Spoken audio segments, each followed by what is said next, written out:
now just 2 days away from SEPTA enacting broad service cuts as it awaits a solution to its budget deficit. CBS News Philadelphia's Dan Snyder is live at SEPTA headquarters where leaders just spoke. So Dan, what's their message? Jim, good afternoon to you. The message is for riders to take this weekend to get ready. SEPTA leaders say these cuts are coming and everyone should be prepared. So let's get right into it and tell you what you need to know is going to happen next week.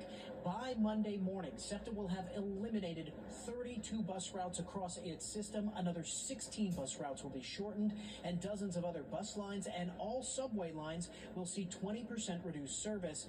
That will also mark the end of special services on the subway lines down to the sports complex. A 21.5% fare hike hits September 1st, and many regional rail lines will see reduced service starting the 2nd.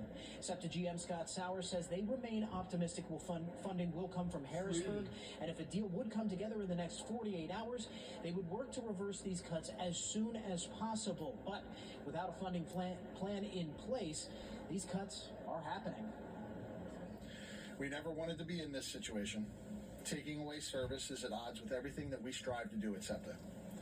Our hope is that the coming days will see progress in Harrisburg toward a long-term, sustainable funding solution for public transportation so that this disruption for our customers, our city and region will be as brief as possible.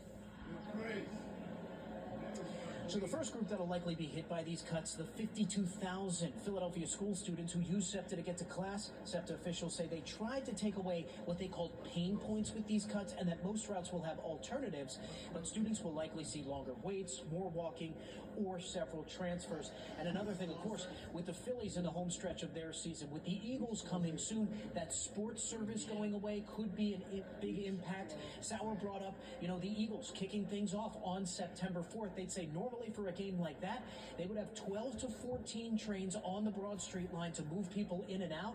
If these cuts are still in place by September 4th, they would only have 3. So the message for riders again, prepare, prepare, prepare. Jim, we'll send it back to you. It's going to be a big mess. Thank you, Dan, for that update. Appreciate it. Well, the future of Gillian's Wonderland Pier